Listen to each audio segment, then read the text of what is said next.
SpiderMan.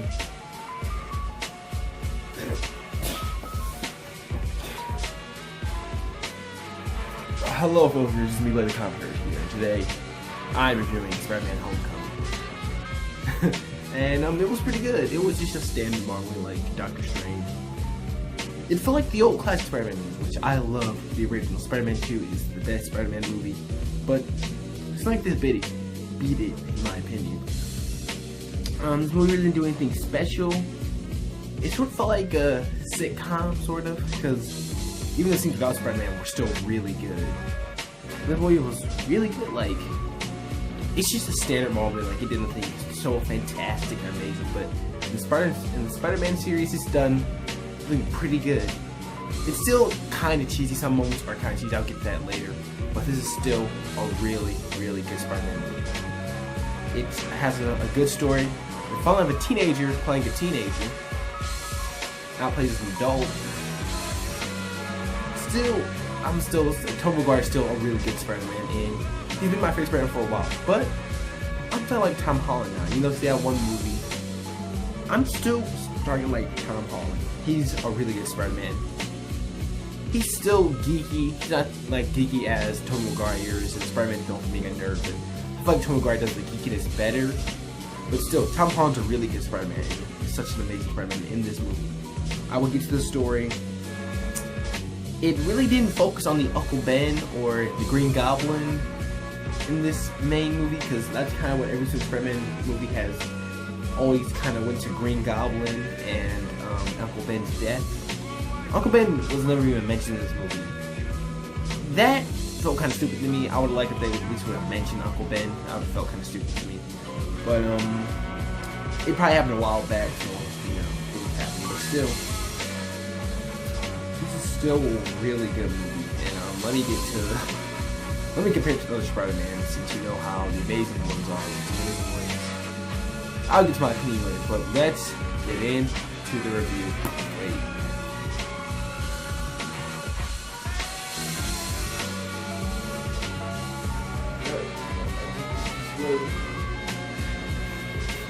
Before you click the sure Spider-Man Homecoming. It's me, Spider-Man. I'm Spider-Man. I know. So cool to see me. But yeah. Hope you enjoyed this review. Took me a lot of work on it, and I hope you enjoyed it. I'm dying in this mess. I do not know how much I am. Hope you enjoyed the review though. Now, comparing this to other Spider-Man movies I like, this is probably my first favorite now. Spider-Man 2 is still behind it. Spider-Man 2 is still a really good one. Spider-Man 1, kind of really cheesy, but still a good movie. Spider-Man 3, I actually enjoyed it. I understand there's some scenes that are pretty bad in it. I will defend this movie to the day I die, because I actually enjoyed Spider-Man 3. I understand the Venom wasn't that great, but the Venom effects were so cool for that time. Amazing Spider-Man was alright. Amazing Spider-Man 2, we all know how that turned out.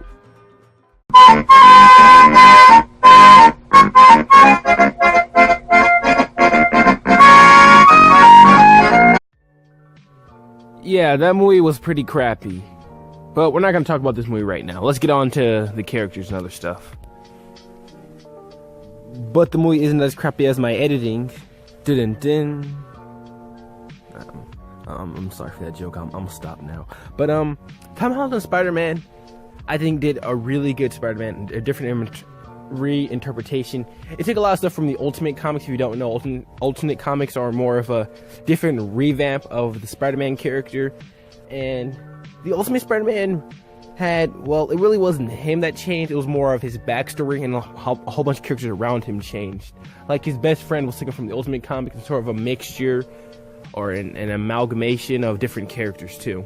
I'm not going to get into that. That's completely different. But Tom Holland is a pretty good Spider-Man. I still like Tobey Maguire was more geekier Spider-Man. That face is pretty funny, but I feel like he was more of a geeky Spider-Man. Tom Holland's still a really good Spider-Man, and I can't wait to see him in other movies. I really did like him. The only problem I have with the original Spider-Man movies is the webs, which that's a whole different other story, and how weird. I don't know how that works with the human body, but I really did like this Spider-Man. Michael Keaton as the Vulture. This isn't the first time he played a flying creature. Well, this is like the third time. He played in Birdman, which is a really good movie. I suggest you should watch it. And we'll get to the other one. But the Vulture, he's not really the comic Vulture, but he's more of a amalgamate like a Vulture and a Goblin. But I enjoyed him because Michael Keaton does amazing acting in a lot of films, and I'm finally glad to see him as a villain in a movie. And that suit is absolutely freaking awesome. I love the wings. He feels like he's sort of like a mixture. The relationship they're doing with Spider-Man, he's sort of like a mixture with Green Goblin and Spider-Man. If you don't know in the comics, Green Goblin and Spider-Man know each other's identities, but they don't give it away. It's sort of a frenemies relationship they're kind of doing, since in the end credits it was with the Scorpion, he didn't give away Spider-Man's true identity. He sort of feel like he has kind of a code he works with. He sort of like, he still hates Spider-Man, but he's still protecting him. He sort of has like frenemies, like he sort of has like a relationship with Spider-Man, not like you're thinking. But and Michael Keaton also played Batman from the original movies.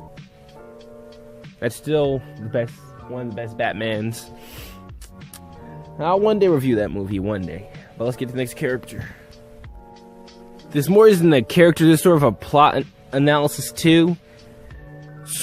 Peter always had a father figure. Well, Uncle Ben was his father figure in all the other Spider-Man movies until he died. He was sort of the figure that made him become Spider-Man.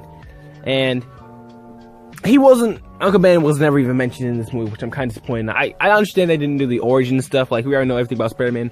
But I at least would have liked if Aunt May like said something about Uncle Ben, like, stop running outside, you might end up like Uncle Ben, and just mention him, not just kind of completely forget about him. Aunt May, I think she was really nice in this movie. She's a younger interpretation of her. I think she's really, really nice, and to see her in this movie, a lot of people like her. But I really did like this actor as Aunt May. She's more of a goofier Aunt May with all the jokes, and that joke she's making at the Chinese store was kind of forced in. Spider-Man is known for having some cheesy scenes, so I'll let that slide, but she's still really good. I absolutely like Robert Downey Jr. in this. Like, Robert Downey Jr. is the perfect Iron Man and perfect for the Spider-Man movie. He is sort of the Uncle Ben or the father figure for Spider-Man in this movie, like trying to guide Spider-Man to the right way, and I absolutely loved him in this movie. He was really good, and his thing the little friendly neighborhood Spider-Man thing was kind of forced. It really was, but still, Robert Downey Jr. was a really good father figure to Spider-Man. He even talked about it like, you're my dad now, like giving him a hug and stuff. Like, Robert Downey Jr. is kind of a jerk, but a jerk you like. Like, I've always liked him. Same thing with his friend Happy. Happy was a really good person in this movie. I loved Happy too. I'm kind of sad I didn't really get to even talk about Happy, but Happy was pretty cool too, and I really did like Happy in this movie. I would love to see him in other Avengers movies some more. And so, Robert Downey Jr. played off of Spider-Man so well. He wasn't really in the suit like that one scene where he was just in the little helmet. That was kind of a little funny scene.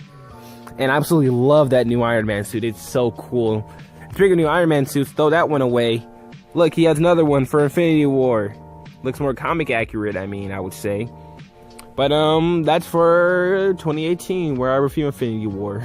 So yeah. Oh, this isn't part of my review. This is more of just a little nerdy little thing for me. Childish Gambino showed up in the movie, and I'm a big fan of his rap, or Donald Glover as an actor. But I'm a huge fan of Childish Gambino. And not all. Hello Bird from the premiere also had some little stunt double, that's something else. But he also appeared in the movie. And I'm a big fan of this dude too. So him and Childish Gambino, I love their cameos in the movie. The reason why I like Hannibal is because of the Eric Andre show. And I'm suggesting everyone needs to watch the Eric Andre show, since this show is amazing, and I think all of you would love it. It's how wacky and crazy this show gets with Hannibal, and it's amazing. I'm also really fun to see Childish Gambino. After Redbone, he's pretty popular. Well, he's always been kind of popular after 2005. But let's get back to the review. This dude was perfect in this movie. His chemistry with Peter Parker was absolutely amazing. Them bouncing back and making jokes and quirks and stuff. He had the best lines and the best jokes in the movie. I think he was one of the best characters, and I'd love to see him show up. He's also apparently supposed to be the man in the chair for Spider-Man. But I would kind of like if he had like his own little like maybe Netflix series as like some little superhero. Maybe. Kind of reminds me of Vibe from the Flash TV show. That kind of nerdy kid. He just really reminds me of the Vibe from the Flash. He really does, and I would love to see him in another Spider-Man movie because this dude has some of the best quotes in the movie. So I would love to see him return. Now this is the Shocker. To be honest, I'm kind of disappointed how they did him in this movie, since the Shocker is such a cool Spider-Man villain. Really is. And I'm kind of disappointed about him in this movie. Now, I know there was some so-called set leaks of the Shocker suit, and I would love to see this suit in general. But we never did, and we never knew what happened to it. I think apologies are fake, but I would have loved to see this. Also, there's technically a second Shocker, which he got killed by the Vulture. He got zapped by mistake by the Vulture. But yeah, I liked this dude. He was pretty funny. The second Vulture the first Shocker was pretty good. The second Shocker, the second Shocker is the new guy. The first Shocker is this dude right here. Also, the Shocker's little boxing gloves are made from Crossbow's little fist things. And still, I'm kind of disappointed how they did Crossbow in Civil War. He's a really cool Marvel villain, and I would love to see him in like some returning Captain America series. But still, you know, maybe he'll get rebooted or someone will take over the roles of Crossbones.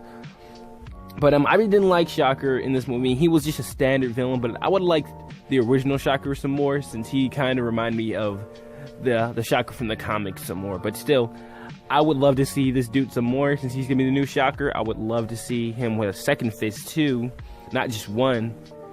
And let's get to the next character. Now, this is more of two characters. I'm gonna cover MJ, or Michelle, and Liz. Liz, aka the Vulture's daughter, was pretty good. I liked her. She was just a normal, standard, like kind of Mary Jane type. She was really good in this movie. I had really no problem with her. She was just kind of the Mary Jane placeholder for this. And I really had no problem with her. She was just standard, alright, okay, not incredible. The real person is MJ. She isn't Mary Jane. Her name is Michelle. She's a so-called, like, reboot of the MJ or something. Oh, this isn't MJ, everyone. This isn't Mary Jane. It's just their own character. Michelle, I like her. I really liked her. And especially the little prom scene when she put up the middle finger at Peter. That was really funny.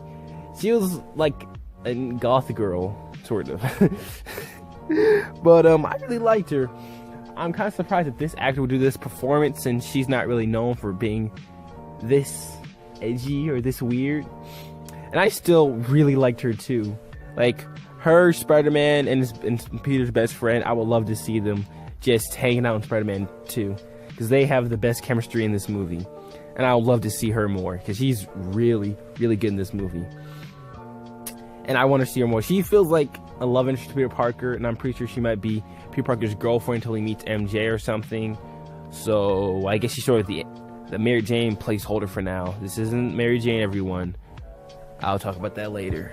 Yeah, everyone's losing it. Everyone's losing it because Mary Jane is that other girl. Now let me tell you, everyone, that is not Mary Jane.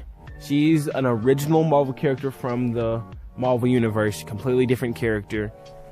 And we're still, maybe there's a Mary Jane in that universe and a Gwen Stacy, but still, this is just Spider-Man starting off with Spider-Man, so he hasn't met Mary Jane yet, he hasn't met Gwen Stacy yet, so just wait. If she isn't, oh well, I still like Michelle. Is that her name? MJ, Michelle, whatever you call her. But I still really liked her, and I would have no problem if they kicked out Mary Jane. I'd still be kind of disappointed, since Mary Jane is a big part of the Spider-Man stories and a big part of the Spider-Man series. I'd be kind of disappointed, but still. I would really kind of have no problem with this. She's she's kind of interesting more than Mary Jane has been in other Spider-Man movies. I'm not saying she's bad, she's been kind of just the love interest. Like, she really hasn't had a personality besides just being nice and caring for Peter. I'm not trying to hate on old Mary Jane. I still really liked her. It's just that this character's more interesting. But let's get on to the next thing. Now, something else I really want to get to is the Peter Parker costumes in this movie, which I generally enjoyed them. I really did. I liked all the Peter Parker costumes, like this one right here. and the newest one, which is sort of like a weird like Batman Beyond mix of it. It's like really weird. Spider-Man suits have really been known for having like all this technology in them. It's just been like some weird suit he made. It's not really known. The only real technology he had in the suit was the little web sprayers, which in the Sam Raimi movies, that's Sam Raimi ones, he had web from his actual hands, which that was still kind of weird. I like it they turned back to the webbing though. And this new Spider-Man suit stands out from the old Sam Raimi Spider-Man and even the cartoon version of him. So I generally do like this new Spider-Man suit, and I like to see more of it. Especially like the little drone that comes off the chest, because that is so cool. But nonetheless, let's get to something else. Now the story was just okay. Like, it wasn't really like amazing, because Marvel's known for having just alright stories. The only time they really have big stories, like the Marvel, like the Avengers, that's the only time they really have like really big movies, like the Avengers. And Netflix series have had for having some kind of alright series. I haven't really watched Iron Fist. I don't really plan on watching Iron Fist in a while, but it stands out from the other Spider-Man movies. From a Marvel movie, it really doesn't stand out. But in my opinion, this feels like a teenage sitcom. How sort of is. The scenes about Spider-Man, it feels like a standard high school movie with all the stereotypes. It's really funny. Even the scenes about Spider-Man, they're really good. Like, I really enjoyed the scenes just with Tom Holland and just all his group friends and the cast all bouncing off each other, because this is a really well cast. This is more of a bigger cast, and there's more of a mixed bunch of people. It's not just all Caucasian. I'm not saying that's a problem or anything, but it's a really big bunch. Like Flash is now, I think he's a Native American. I'm pretty sure he is. I'm pretty sure the new Flash is Native American. And I really had no problem with it. He wasn't really a big character, so that's why I didn't review him in this, I guess. But the story was really good. The villains I kind of felt like were full, like with the Tinker, which the Tinker is a really interesting villain in my opinion. He's not really a villain. Well, he kind of is, but he kind of stays behind the lines. But the really two big villains were the Vulture and the Shocker, which those were kind of alright. There was technically a second Shocker. Well, I had no problem with them. Like, it wasn't like as jumbled as Spider-Man 3 was, because Spider-Man movies, the more you go to them, they get more and more jumbled. Like, I heard there's gonna be like a Sinister 6 movie. Like, that would never work. I mean, it could, but you're gonna really need like to flesh out some of these characters, like the Vulture, like how the Vultures are sort of Scorpion and sort of Shocker, since I kind of feel like that's gonna be kind of some of the Sinister Six. This isn't the original Sinister Six, but they're just making up a new cast of them. This is still a really, really good movie. The only thing I really liked was the kind of the reverse it took from the teenage sitcom of it as a Spider-Man movie, which is really interesting. But still, as a Marvel movie, it really did nothing that important, nothing special. Like, it's an alright Spider-Man movie. Like, it's a generally good movie. Maybe I'll get it on Blu-ray, but I wouldn't praise it as being like good as Logan, because Logan really takes the superhero genre and flips it upside down completely. This sort of does it like halfway. Like, Doctor Strange, the really good thing about Doctor Strange I really liked about was the effects. I mean, this had some pretty good effects, like the scene with Karen, when he was talking to Karen and his feelings with Liz. I thought that was an interesting scene. It really fleshed out, because you really get to flesh out Spider-Man in this movie, and it's really good. Like, Spider-Man's he's just a kid. Like, in the other movies, he hasn't really been a kid on all the other movies. It was more of an adult. Something else I really didn't like was some of the scenes that were kind of forced in, like Iron Man saying, "Are you your friendly neighborhood Spider-Man?" That scene was so forced, but Spider-Man knows having some pretty cheesy scenes, like the scene was looking at his mask and the reflection.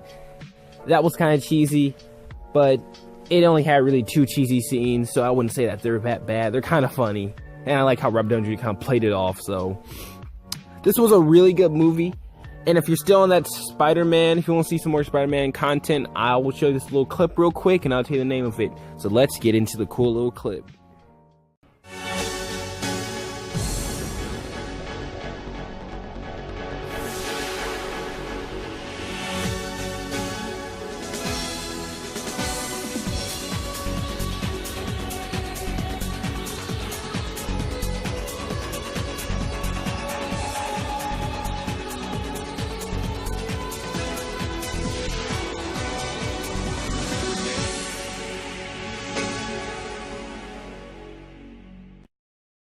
and it's called Spider-Man: The New Animated Series. Now, this is a generally really good Spider-Man show. It's not as good as Spectacular Spider-Man, but it's still a really good show. It's more darker than the regular Spider-Man TV shows. That's the name of it. Look it up. It's still a really good show. I love that intro. But still, check this out if you're still on that Spider-Man run. If you want to see some more Spider-Man films or just something Spider-Man related, check that out. I think it's a really good show. Only 13 episodes. I'm pretty sure it's only 13 episodes. But please check this show out. It's really good. But please check out this series. This is a really cool series, and I'm so bad how underrated it is. It's still a really good thing out of the MTV series. You know what MTV does. They count a lot of those really good cartoons like Clone High, which I'll talk about Clone High one day since I absolutely love Clone High if you guys don't know. But still, check this series out. It's a really good Spider-Man series in general, and it's a really good cartoon. If you like Spectacular Spider-Man, you're going to like this, but it's just more darker. So, let's get back. Spider-Man here. Hope you enjoyed my new movie. I hate this. Alright, let me get this off real quick. Hope you guys enjoyed the review. Like, comment, subscribe as usual. This took me a while to work on. I'm really happy to review this. Reviewing more Steven Universe as usual. I have a pretty big review planned for 250 subscribers. Thank you guys for 250 subscribers. I can't thank you guys enough. This is a big milestone for me. Let's get 300 now, like the movie. But I have a pretty big review plan, so it's gonna be pretty clickbaity if you know me. Let's just say a whole bunch of people have reviewed it already since I'm trying to become a cartoon reviewer. Let's just say basically every single cartoon reviewer you know has talked about it. Yes, Teen Titans Go. I will do a two-parter. I'll try to make the two-parter an hour in general, but I'm gonna make it a big old two-parter of Teen Titans Go. I'll review 3 episodes in part 1 and talk about the bad and the good of the show, because the show, it's a bad show, but there's still some good parts of the show. I'll talk about some of the controversy with the creators and stuff they said. Well, I don't know if all the stuff is true. I'll have to look some more of it up. But that's more for later. But I hope you guys enjoyed this review. Spider-Man is my favorite superhero. This still was a really good film. Hope you guys enjoyed it, because I generally liked the film. It made me laugh and giggle for no reason. I looked crazy in the film, especially because of my eyes. That's why I'm still wearing these glasses. I took the glasses off in the theater. It would have been kind of distracting. But still, hope you guys enjoyed this review. I really enjoyed this film. This is just a funny film. It's just a really good film in my opinion, but it still hasn't done anything like amazing, but I still really loved it for how silly and wacky it is, because I'm a huge Spider-Man fan, especially from the movies. But we all know who my favorite superhero is. It's Batman. Batman's still better, but still, Spider-Man's still a really good superhero. I have no problem if you like Spider-Man, but Batman's better. We all know it. Hope you guys enjoyed. Like, comment, subscribe. And as always, I will see you guys in the next review. Remember to subscribe. I need more subscribers, you know. But I hope you guys enjoyed. And as always, I will see you guys in the next video. Bye-bye.